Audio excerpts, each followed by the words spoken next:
Hello everybody and welcome back to Pivotways. तो चलिए discuss कर लेते हैं हम 25 मई का प्राइस एक्शन। जो चार्ट आपको मेरी स्क्रीन पे दिख रहा है वो है बैंक निफ्टी का 5 मिनट का स्पॉट चार्ट एंड जो इंडिकेटर आपको मेरी स्क्रीन पे दिख रहा है वो है CPR indicator.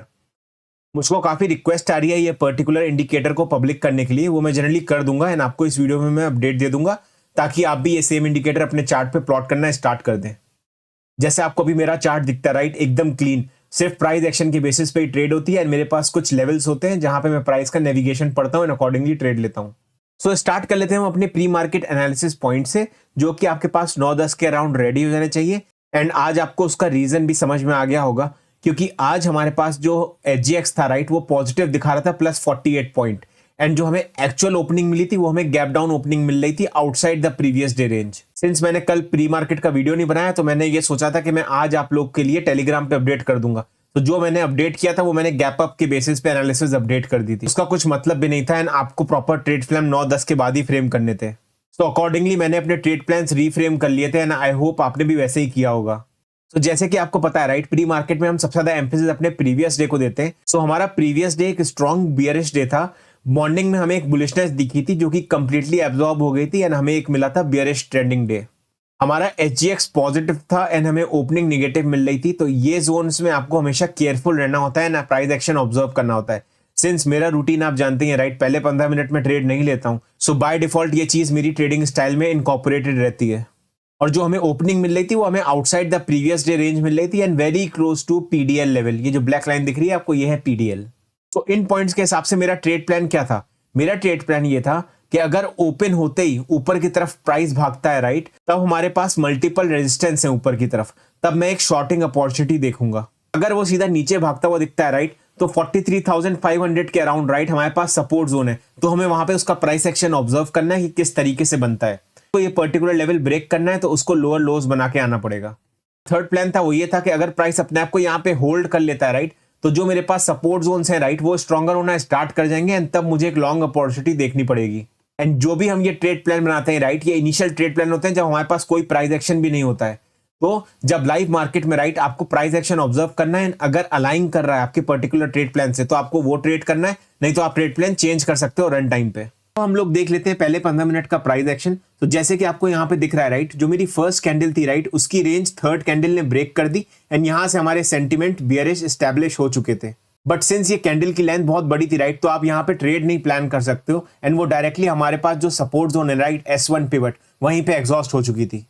So it's always better कि जब भी आपको इतनी बड़ी लेंथ मिलती है राइट कैंडल्स की, तो आप एक पुल बैक का वेट करो एंड जब प्राइस वापस से ऊपर की तरफ हमारे पास पीडीएल के अराउंड आया राइट एंड उसने एक रेड कैंडल बनाई, यहाँ पे आप एक ट्रेड इनिशिएट कर सकते थे with the target of day low and आपको आराम से 40 to 50 पॉइंट्स मिल जाते।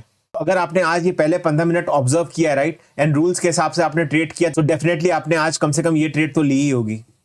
तो जो मॉर्निंग का प्राइस एक्शन हुआ राइट, इसके बाद जो मुझे एक इंट्राडे रेजिस्टेंस जोन मिला राइट, वो मैंने यहाँ पे मार्क कर दिया था अराउंड 920 एंड मैंने आपको टेलीग्राम पे अपडेट किया था 11:05 के अराउंड, जब ये कैंडल बन रही थी, कि आपको ऑब्जर्व करना है कि क्या लोअर लोज बन रहे हैं। अगर लोअर लोज बन रहे होंगे तो मैंने टारगेट दिया था आपको 43,300 का एंड अगर हायर हाइज बनते दिख जाए तो मैंने आपको टारगेट इसी लेवल का दिया था जहां पे अभी तक प्राइस पहुंच चुका है।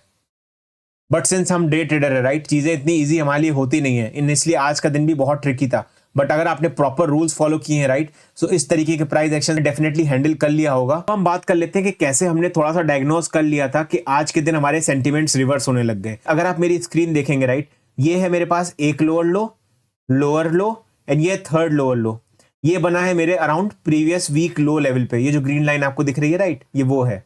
एंड जब ये थर्ड लोअर लो बन रहा था राइट, इसने हमें 43,500 का एक ब्रेकडाउन दिया था जैसे आपको यहाँ पे दिख रहा होगा। बट अगर आप मुझको फॉलो करते हैं राइट, तो आपको पता है कि मैं किस तरीके से ट्रेड लेता हूँ। मैं इसके रीटेस्ट का वेट करता हूँ क्योंकि मेरा टारगेट जो मैंने सोचा हुआ था वो सोचा हुआ था अराउंड 43,300 का। तो जब इसको प्राइस रीटेस्ट करने आ रहा था राइट, तब अचानक से सेंटिमेंट्स चेंज हो गए एंड जो मेरे पास रेजिस्टेंस जोन था राइट, ये वाला, प्राइस सीधा इसके ऊपर पहुंच गया था जैसे आपको यहां पे दिख रहा है। मेरी एक्सपेक्टेशन थी कि जब रीटेस्ट करने आएगा राइट, तो इस पर्टिकुलर स्विंग को उसको ब्रेक नहीं करना चाहिए था, बट उसने इस पर्टिकुलर कैंडल से ये स्विंग ब्रेक कर दी थी एंड यहां मेरा पूरे सेंटिमेंट्स चेंज हो गए थे। बट स्टिल ये जो रेड लाइन आपको दिख रही है राइट, ये रेड लाइन मैंने मार्क की जब ये कैंडल क्लोज हो गई थी, तब मैंने यहाँ पे ये रेड लाइन मार्क कर दी क्योंकि इस कैंडल से हमें एक सेलिंग प्रेशर दिखा था एंड सिंस हमें मॉर्निंग में ही स्ट्रॉन्ग सेलिंग मिली हुई है राइट, तो मेरी एक्सपेक्टेशन ये थी कि प्राइस एक बार तो वापस से जाके 43500 का लेवल या हमारा डे लो का लेवल टच करेगा। सो इसी बेसिस पे राइट, जब आपको यहाँ पे प्राइस एग्जॉस्ट होना स्टार्ट हो गया, इस पर्टिकुलर कैंडल स्टिक के बारे में मैंने आपको पहले भी बताया हुआ है राइट, जब भी अप ट्रेंड में बनती है राइट, तो एक तरीके से एग्जॉर्शन दिखाती है प्राइस का। इस टाइप की कैंडल को हमको बुलिश नहीं समझना चाहिए, स्पेशली इन अप ट्रेंड। ये एक तरीके से हैंगिंग मैन आप कह सकते हो, अप ट्रेंड फिर हैंगिंग मैन। फिर जब मेरे को एक रिवर्सल कैंडल दिखी राइट, यहाँ रेजिस्टेंस जोन पे, यहाँ पे मैंने एक शॉर्ट ट्रेड ले ली थी जिसका टारगेट मेरा सेम डे लो था, बट जितनी भी क्वांटिटी के साथ यहाँ पे ट्रेड एग्जीक्यूट हुई थी राइट, उसका एक पोर्शन यहाँ पे बुक हुआ और एक पोर्शन इस पर्टिकुलर कैंडल पे बुक हुआ। आपको समझना चाहिए that as an option buyer right, आपको प्रॉफिट बुकिंग पे ही सबसे ज्यादा प्रायोरिटी देनी है। जब आपका अकाउंट ग्रीन होने लग जाए एंड जब आपको सिग्निफिकेंट परसेंटेज रिटर्न दिखने लग जाए अपने इन्वेस्टेड कैपिटल पे, तुरंत अपना प्रॉफिट धीरे धीरे रियलाइज करने लग जाओ, क्योंकि जब इस टाइप की ग्रीन कैंडल बनती है राइट, ये आपका मेजर प्रॉफिट खा जाती है। एंड ये मार्केट है right, so market is supreme. तो हमें यहाँ पे अजम्पशन करके नहीं बैठना है कि नहीं यहाँ से रिवर्स नहीं हो सकता है यहाँ से रिवर्स हो जाता। ऑलवेज बेटर कि जब भी कोई इंपॉर्टेंट लेवल पे जा रहा हो, जैसे ये है 43,500 का राइट, एंड ये डे लो का, तो इस तरीके से मैंने अपना प्रॉफिट बुकिंग प्लान कर लिया था। एंड जब इसने सेकंड टाइम ब्रेक डाउन दिया राइट, तो जो हमारे पास ये बैंड बना हुआ था right, previous week low and S2 का, इसने एज अ सपोर्ट काम करना स्टार्ट कर दिया था। अब बात आती है कि as a day trader right, मैं इन टाइप की मूव से कैसे बच जाऊं। एक बचने का तरीका यह है कि आप डिसिप्लिन की तरह फॉलो करो। अगर आपको एक ट्रेड प्रॉफिट की मिल गई है राइट, तो ट्रेड का प्रॉफिट जाने मत दो। अगर आपने सिग्निफिकेंट अमाउंट यहाँ पे कमा लिया है राइट, तो आप अपना डे ट्रेडिंग टर्मिनल भी क्लोज कर सकते हो। जैसा मैं हमेशा बोलता हूं, डे ट्रेडर की जॉब नहीं होती है कि वो पूरा 6 घंटा बैठे राइट। सेकंड तरीका, आप ना डे को हमेशा डिवाइड किया करो। जैसे मैं आपको यहाँ पे दिखाता हूँ, for example let me plot these vertical lines. तो एक लाइन में 11 o'clock पे प्लॉट करता हूँ, ठीक है। फिर एक लाइन में प्लॉट कर देता हूँ आपकी अराउंड 1:30। तो अब आपको दिख रहा होगा, ये है सेगमेंट, ये है सेगमेंट 1, ये है सेगमेंट 2, ये है सेगमेंट 3। सो अगर मेरे मार्केट को राइट ट्रेंडिंग होना है, तो तीनों सेगमेंट में राइट उसको बेयरिश दिखाना पड़ेगा। यहां भी बेयरिश, यहां भी बेयरिश, यहां भी बेयरिश। बट हुआ क्या, मेरा मॉर्निंग बेयरिश था, मेरा आफ्टरनून साइडवेज हो गया, एंड मेरा लेट आफ्टरनून रिवर्सल करके बुलिश बन गया। यहां पे शॉर्ट कवरिंग आई। तो अगर इस तरीके से आप डे का ब्रेकडाउन कर लोगे राइट, तब भी आप इफेक्टिवली ट्रेड कर सकते हो। तो अब मैं डिस्कस कर लेता हूं कि मैंने कैसे आइडेंटिफाई की थी ये पर्टिकुलर ट्रेड। तो जैसे कि आप देख रहे हो राइट, फर्स्ट सेगमेंट मेरा बेयरिश था। सेकंड सेगमेंट में जैसे ही उसने ये लोअर लो की चेन तोड़ी थी राइट, यहां से मेरा अजम्पशन साइडवेज हो गया था। तो यहां पे मेरा प्लान साइडवेज का ही था, एंड इसीलिए मैं एक स्विंग का वेट कर रहा था जो कि 43,500 तक आ जाए, क्योंकि आपका ट्रेंड यहां पे ब्रेक हो चुका था।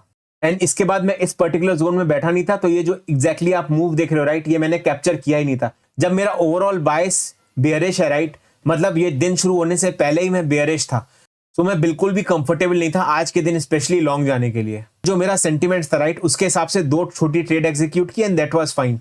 मार्केट बहुत ट्रिकी हो जाता है जब भी वो इस तरीके के रिवर्सल्स दिखाता है। सो आई होप ये जो 2 चीज मैंने आपको सिखाई है राइट, पहली चीज मैंने आपको डिसिप्लिन के अराउंड सिखाई थी, एंड दूसरी चीज ये पर्टिकुलर सेगमेंट्स में ब्रेक करने के लिए कि अगर आप डे ट्रेडर हो राइट, तो ये मत सोचो कि आपको पूरा 6 घंटा ट्रेड करना है। आप देखो आपने कहां पे हाई प्रोबेबिलिटी की ट्रेड ली है, एंड अगर आपको जब नेक्स्ट ट्रेड मिल रही है राइट, तो उसमें आपकी प्रोबेबिलिटी कितनी है। क्या वो प्रोबेबिलिटी आपके फेवर में जाने की 50% से ज्यादा है? अगर 50% से ज्यादा है तो आप डेफिनेटली वो ट्रेड लो। अब जैसे यहाँ पे जो ट्रेड ली राइट मैंने शॉर्टिंग की, मुझे पता है यहाँ पे एक बेयरिश सेंटीमेंट है, तो यहाँ पे मैं 70% प्रोबेबिलिटी थी कि मेरे फेवर में जाए मार्केट एंड 30% अगेंस्ट जाए। बट अगर वही मैं शॉर्टिंग की अपॉर्चुनिटी यहाँ पे लेता राइट, तो यहाँ पे वो 50-50 भी नहीं था, यहाँ पे नीचे जाने की प्रोबेबिलिटी लेस थी, क्योंकि एक बार प्राइस यहाँ से बाउंस हो चुका है। तो कभी भी आप अगर कंफ्यूज हो जाओ राइट, मेरा एसएल कहाँ है, आप एसएल नहीं समझ पा रहे हो, तो try thinking in terms of probability कि आपके फेवर की प्रोबेबिलिटी ज्यादा होनी चाहिए। अगर आपके फेवर की प्रोबेबिलिटी 50% या 50% से कम है, तब आप गैम्बल कर रहे हो। It should always be above 70। So I hope इस वीडियो से आपको कुछ सीखने को मिला होगा। अगर इस वीडियो से आपको सीखने को मिला है तो डेफिनेटली इस वीडियो को लाइक करिए। अब मिलते हैं हम नेक्स्ट वीडियो में। ऑल्सो इस वीकेंड में प्लान कर रहा हूं एक प्री मार्केट एनालिसिस की वीडियो बनाने के लिए, जहां पे मैं आपको दिखा दूंगा कि किस तरीके से मैं 360 डिग्री की एनालिसिस करता हूं प्री मार्केट में, मैं किस तरीके से चीजें एनालाइज करता हूं, एंड अकॉर्डिंगली आप अभी तक जितना भी सीखे हो राइट, उसको आप प्रॉपर्ली फॉर्मुलेट करना स्टार्ट कर दोगे। एंड जो सेकंड वीडियो में बनाऊंगा, वो एक डाउट होता है हर ट्रेडर को कि कितना कैपिटल चाहिए ट्रेडिंग के लिए, इसका मैं आपको एकदम ट्रू एंड टेस्टेड रीजन बताऊंगा ऑन दिस वीकेंड। तो thank you so much for watching this video. See you in the next one.